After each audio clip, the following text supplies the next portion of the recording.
आज से करोड़ों साल पहले जब इंसान का कोई अस्तित्व ही नहीं था, तब इस धरती पर डायनासोर्स का राज था। उन्होंने करोड़ों सालों तक धरती पर राज किया, लेकिन तकरीबन 65 मिलियन साल पहले एक विशाल एस्टेरॉयड पृथ्वी से टकराया, जिसने डायनासोरों का अस्तित्व पृथ्वी से पूरी तरह से मिटा दिया। और आज इस फिल्म की कहानी कुछ इसी घटना पर आधारित है। फिल्म की शुरुआत होती है और हमें बताया जाता है कि ये दुनिया अनंत है, इसका कोई अंत नहीं है, ये बहुत बड़ी है और बिल्कुल हमारी ही पृथ्वी की तरह एक और प्लेनेट है जिसका नाम है सोमरेस। उनकी बिल्कुल हमारी ही जैसी दुनिया थी और वह काफ़ी एडवांस टेक्नोलॉजी के मालिक थे। वो वहाँ पर आराम से रह रहे थे। हालांकि यह वक्त 65 मिलियन साल पहले का था, लेकिन सोमरस के लोग इतने एडवांस थे कि वह तब भी किसी दूसरे प्लेनेट पर जा सकते थे। इसके बाद हम इस मूवी के मेन कैरेक्टर माइल्स को देखते हैं, जो कि यहाँ पर अपनी बेटी और अपनी वाइफ के साथ रहा करता था। माइल्स अपनी बेटी और अपनी वाइफ के साथ समुद्र के किनारे बीच पर आया हुआ था। उसकी बेटी को एक ऐसी बीमारी थी जो कि जानलेवा थी और उसका इलाज कराने के लिए माइल्स के पास उतने ऐसे नहीं थे और इसीलिए वो एक स्पेस मिशन पर जाने का फैसला करता है। क्योंकि वह एक पायलट था तो इसीलिए वह अपने साथ अपने कुछ साइंटिस्ट साथियों को लेकर एक दूसरे प्लेनेट की खोज में जाने वाला था। उसका ये मिशन 2 साल का था और इस मिशन से उसे जो पैसे मिलेंगे उससे वो अपनी बेटी का इलाज कराएगा। उसे अपनी बेटी के लिए ऐसा करना ही था, क्योंकि उसके पास दूसरा और कोई रास्ता भी तो नहीं था। उसकी बेटी उससे कहती है कि डैड, मैं आपके वापस आने का इंतजार करूंगी, मुझे पता है आप अपना काम अच्छे से पूरा कर लेंगे। और इसके बाद माइल्स अपने सफ़र पर निकल जाता है। इसके बाद हमें 2 साल बाद का समय दिखाया जाता है, जहां पर हमें फिर से माइल्स के उस स्पेसशिप को दिखाया जाता है। ये लोग अपनी मंजिल पर पहुंचने ही वाले होते हैं कि तभी कुछ छोटे छोटे एस्टेरॉयड के टुकड़े आकर इनके स्पेसशिप से टकराने लगते हैं। वो टुकड़े स्पेसशिप पर इतनी जोर से लगते हैं कि स्पेसशिप बुरी तरह से कांपने लगता है। इस सारी हलचल में माइल्स की अपने चेंबर में आग खुल जाती है और अब वो बाहर निकलकर अपने शिप को कंट्रोल करता है, क्योंकि बाकी के सभी लोग अपने स्लीपर चेंबर में गहरी नींद में सो रहे थे और यह शिप ऑटो पायलट मोड पर खुद चल रहा था। उन छोटे पत्थर के टुकड़ की रफ्तार काफ़ी ज़्यादा थी, जिस वजह से स्पेसशिप काफ़ी डैमेज हो जाता है। इन सारे हालातों को देखते हुए माइल्स फैसला करता है कि मैं स्पेसशिप को पास के ही किसी प्लेनेट पर लैंड कराऊंगा। लेकिन अब जैसे ही वो उस प्लेनेट की ऑर्बिट में आता है तो तेज रफ्तार की वजह से उसे कुछ भी दिखाई नहीं देता और यह स्पेसशिप एक काफ़ी बड़ी सी चट्टान से आकर टकरा जाता है। और अब इससे स्पेसशिप को एक बड़ा झटका लगता है, जिससे अंदर के सभी चेंबर्स तबाह और बर्बाद हो जाते हैं। सब कुछ बर्बाद हो चुका था, यहाँ तक कि माइल्स की हालत भी काफ़ी खराब हो चुकी थी। इसके बाद वो चेक करने के लिए आता है कि क्या कोई जिंदा बचा है, लेकिन जब वो बाहर आकर देखता है तो वो पाता है कि सारे के सारे चेंबर्स बर्बाद हो चुके हैं, जिसमें मौजूद सभी लोग मर चुके थे। लेकिन तसल्ली की बात ये थी कि ये प्लेनेट इंसानों के रहने के लिए एकदम ठीक था, क्योंकि यहाँ पीने के लिए पानी है, खाने के लिए पत्ते और हवा ऐसी है जिसमें सांस लिया जा सकता है। लेकिन उसे यह अंदाजा बिल्कुल नहीं था कि अगर इस प्लेनेट पर जिंदगी है तो यहाँ और भी खतरनाक क्रीचर हो सकते हैं। और जिस प्लेनेट पर माइल्स लैंड हुआ था ये कोई और प्लेनेट नहीं था, बल्कि आज से 65 मिलियन साल पहले की हमारी पृथ्वी थी, जब इंसान पृथ्वी पर पैदा भी नहीं हुए थे। यहाँ पर सिर्फ बड़े मॉन्स्टर का राज हुआ करता था। इसके बाद माइल्स अपनी जानकारी अपने बेस में देता है और उनके साथ जो हुआ वो भी बताता है। उसे याद आता है कि हमारी इस स्पेसशिप में 2 छोटी स्पेसशिप भी थी जो कि इमरजेंसी में काम आती थी, लेकिन उसे अंदाजा नहीं था कि वह कहाँ गिरी थी। और क्योंकि वो शिप काफ़ी मजबूत थी तो माइल्स फैसला करता है कि वो उन्हें ढूंढेगा और कैसे भी करके अपने प्लेनेट तक वापस पहुंच। अब उसे यहाँ पर खाने पीने के लिए कुछ भी नहीं मिल रहा था और हालात काफ़ी मुश्किल थे।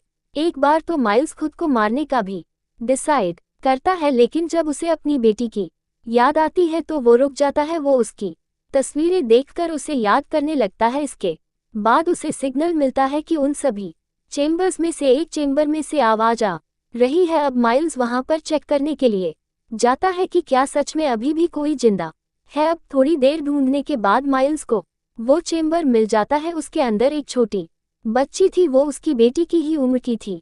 वो उसे अपने साथ ले जाता है और जब उसे होश आता है तो वो उससे पूछता है कि तुम कहाँ से हो, तुम कौन हो, कहाँ से आई थी और तुम्हारे सारे ग्रुप का क्या प्लान था? वो लड़की बोलती तो है लेकिन माइल्स को कुछ समझ नहीं आता क्योंकि उस लड़की की लैंग्वेज अलग थी, इसलिए वो समझ नहीं पाता कि लड़की क्या कह रही है, किस भाषा में बात कर रही है। माइल्स को चेंबर में इस लड़की की डायरी भी मिली थी जिसे पढ़ने के बाद उसे समझ आता है कि इस लड़की का नाम कोआ है। अब अगली सुबह माइल्स इस प्लेनेट को बारीकी से जांचने के लिए यहाँ छानबीन करने के लिए घूमने चला जाता है और साथ ही वो अपने स्पेसशिप को भी ढूंढ रहा था। यहाँ पर उसे काफी सारे वोल्केनो मिलते हैं जो कि बार बार फट रहे थे और यहाँ पर एक डायनासोर का कंकाल भी पड़ा था। इसके बाद माइल्स अपना हाई टेक्नोलॉजी जीपीएस निकालता है जो कि किसी भी चीज को ढूंढने का काम किया करता था, जिससे माइल्स को पता लग जाता है कि उसका छोटा स्पेसशिप यहाँ से 15 किलोमीटर की दूरी पर एक पहाड़ पे क्रैश हुआ है। अब वो आगे देखने के लिए जैसे ही झांकता है, डायनासोर का एक छोटा बच्चा उस पर हमला कर देता है, लेकिन माइल्स की किस्मत अच्छी थी, उस पर एक इलेक्ट्रिक गन थी। वो उस डायनासोर के बच्चे को खुद से दूर करके उसे मार देता है और अपनी जान बचाकर उस बच्ची के पास आ जाता है। वो उसे इस सब बारे में बताता है। वो कहता है हमें जल्द से जल्द ब्रिज का रास्ता पार करके वहां पर पहुंचना होगा ताकि हम यहां से निकल सके। माइल्स की बात सुनकर कोवा उससे कहती है कि हम जिन चेम्बर्स में आए थे उसमें मेरे पेरेंट्स भी थे और उन्हें लिए बगैर मैं कहीं नहीं जाऊंगी। लेकिन माइल्स जानता था कि वो सारे चेम्बर्स तबाह हो चुके हैं। वो उस बच्चे को ये बात ना बताते हुए उसे समझाता है, लेकिन कोवा उसकी कोई भी बात सुनने को तैयार ही नहीं थी। इसीलिए माइल्स उससे झूठ बोल देता है कि तुम्हारे पेरेंट्स भी उसी पहाड़ पर है, तो जल्द से जल्द मेरे साथ चलो, हमें वहां पर पहुंचना होगा। अब इसीलिए कोआ मान जाती है और ये अपनी पूरी तैयारी के साथ अपनी मंजिल के लिए निकल पड़ते हैं। लेकिन जितना आसान ये रास्ता लग रहा था उतना ही खतरनाक और खतरों से घिरा हुआ था, क्योंकि इस समय में न सिर्फ चलने वाले बल्कि उड़ने वाले डायनासोर्स भी थे और ना जाने किस किस तरह की मखलूक थी जो कि इन पर कभी भी हमला कर सकती थी। अब ये दोनों किसी तरह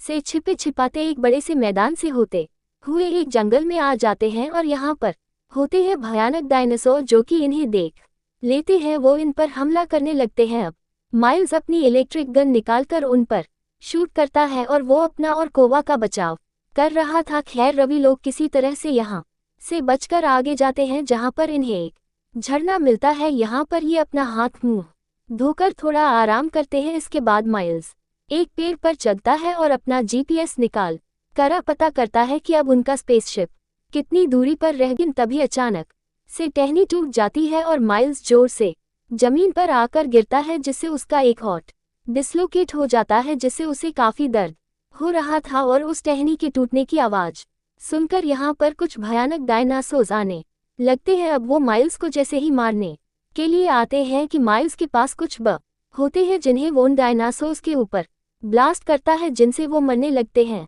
यहाँ पर माइल्स इस तरह से अपना बचाव कर रहा था और कोवा एक दूसरी जगह पर जाकर एक पेड़ की टहनी के पीछे छिप जाती है। लेकिन तभी कोवा को एहसास होता है कि वो गलत जगह पर आ गई है, क्योंकि यह जगह तो उड़ने वाले क्रिएचर्स का ठिकाना थी। तो अब इसीलिए कोआ उन्हें देखकर यहाँ से दूसरी जगह पर जाने लगती है, लेकिन इससे आवाज पैदा हो जाती है और एक उड़ने वाला डायनासोर उसे देख लेता है, जो कि धीरे धीरे उसकी तरफ बढ़ने लगता है। वो काफी डर गई थी क्योंकि अब बचने का कोई रास्ता नहीं था और डायनासोर काफी करीब आ गया था। वो एकदम से हमला करके उसके कपड़े पकड़ लेता है और गोवा को खींचकर अपने साथ ले जाने लगता है। लेकिन माइल्स ससा होते हुए देख लेता है। वो डायनासोर का पीछा करता है और उसे शूट करके कोवा की जान बचा लेता है। वो इस सब से काफी डर गई थी, इसीलिए माइल्स उसे अपनी पीठ पर उठाकर उस पहाड़ की तरफ जाने लगता है, क्योंकि उसे कोवा में कहीं ना कहीं अपनी बेटी नजर आ रही थी, जिसे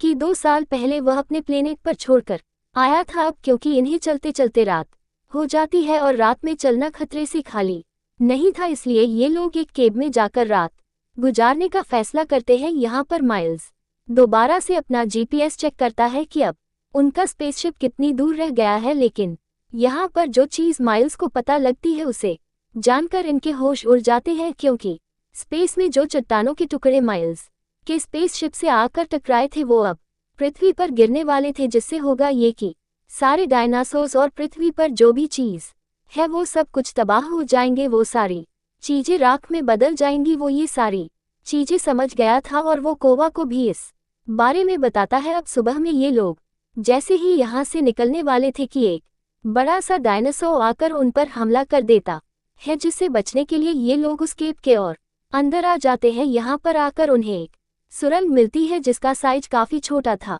और अब इसीलिए माइल्स यहाँ पर बम से धमाका करता है, जिससे छेद सिर्फ इतना बड़ा होता है कि यहाँ से कोवा गुजर सकती थी, लेकिन माइल्स नहीं। अब वो तो निकल जाती है लेकिन माइल्स अंदर ही रह जाता है, जिससे कि यहाँ पर एक और डायनासोर माइल्स पर हमला कर देता है। लेकिन माइल्स के पास जो इलेक्ट्रिक गन थी वो उससे उस डायनासोर पर शूट करके खुद को बचा लेता है। और जैसे जैसे वो सुरंग से बाहर आ गया था, लेकिन बाहर आकर उसे कोवा कहीं भी दिखाई नहीं देती। वह आसमान से बहुत सारे चट्टानों के टुकड़े धरती की तरफ आते हुए देख रहा था, जिसका मतलब ये था कि इन लोगों को जल्द ही इस प्लेनेट को छोड़ना होगा, वरना ये लोग मारे जाएंगे। और अब इसीलिए वह जल्दी से उस तरफ भागने लगता है जहां वो स्पेसशिप था, लेकिन वह गलती से एक दलदल में गिर जाता है। वो निकलने की बहुत कोशिश करता है लेकिन वो दलदल उससे निकलता जा रहा था, यहाँ तक कि वो कोवा को भी आवाज लगाता है, लेकिन अब बचने की कोई भी उम्मीद नजर नहीं आ रही थी। अब इससे पहले वह पूरी तरह से डूब जाता, कोवा यहाँ पर आ जाती है और उसकी मदद करने लगती है। वो पेड़ की एक टेनी माइल्स की तरफ झुका देती है, जिसे पकड़कर वो जैसे तैसे बाहर आ जाता है। बाहर आते ही वो कोवा को जोर से गले लगा लेता है, क्योंकि आज वो मरने ही वाला था, लेकिन कोवा ने उसे बचा लिया। फिर वो उसे बताता है कि प्लेनेट जल्द ही खत्म होने वाला है, हमें यहाँ से जल्द निकलना होगा। ये दोनों पूरा दिन और पूरी रात सफर करते हैं और अगली रात होने से पहले ये उस स्पेसशिप तक पहुंच जाते हैं। और अच्छी बात ये थी कि इस स्पेसशिप में कोई डैमेज नहीं हुआ था, ये इससे निकल सकते थे। अब वक्त को बर्बाद ना करते हुए माइल्स जैसे ही स्पेसशिप को स्टार्ट करता है कि कोवा बाहर आ जाती है और अपने पेरेंट्स को ढूंढने लगती है, क्योंकि माइल्स ने ही कहा था कि तुम्हारे माँ बाप पहाड़ की चोटी पर मिलेंगे। लेकिन जल्द ही उसे समझ आ जाता है कि माइल्स ने उससे झूठ कहा था, क्योंकि उस हादसे में सभी चेम्बर्स बर्बाद हो गए थे, जिसमें कोवा के मॉम डैड भी मारे गए। अब माइल्स उस बच्ची को शांत करने की कोशिश करता है, लेकिन वह काफी नाराज थी, इसलिए माइल्स उसे सच बता देता है कि तुम्हारे मॉम डैड मारे जा चुके हैं।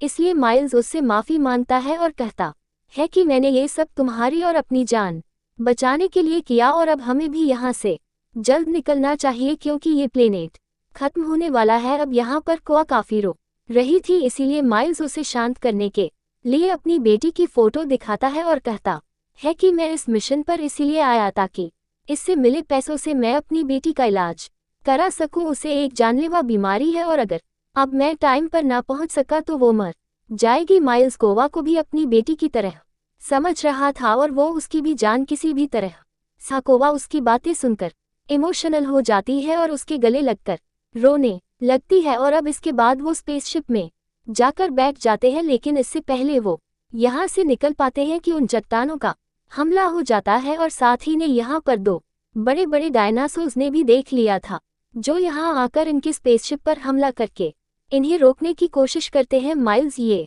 बात जानता था कि अगर हम यहीं पर रुके रहे तो ये डायनासोर हम पे हमला करके हम दोनों को ही मार देंगे, इसलिए वो स्पेसशिप से बाहर जाकर डायनासोर्स का ध्यान अपनी तरफ करता है ताकि कोवा की जान बच सके। अब एक डायनासोर जैसे ही माइल्स के पास आता है, माइल्स उस पर अपनी इलेक्ट्रिक गन से शूट करके उसे मार देता है, लेकिन अभी एक और डायनासोर जिंदा था। वो तेजी से माइल्स की तरफ बढ़ने लगता है। माइल्स को लगने लगता है कि शायद ये डायनासोर उसे मार देगा, क्योंकि उसकी गन की बैटरी लो हो चुकी थी, वो दोबारा से लोड नहीं हो रही थी। डायनासोर उसके काफी करीब आ गया था, लेकिन इसी बीच स्पेसशिप में बैठी कोवा अपना दिमाग चला देती है। वो एक वीडियो प्ले कर देती है। जैसे ही डायनासोर का ध्यान भटकता है, माइल्स को वहां से भागने का मौका मिल जाता है, लेकिन जब डायनासोर को उस वीडियो प्रोजेक्टर से कुछ नहीं मिलता तो वो फिर से माइल्स के पीछे पड़ जाता है। और अब ये प्लेनेट भी तबाह होने वाला था, क्योंकि यहाँ की सारी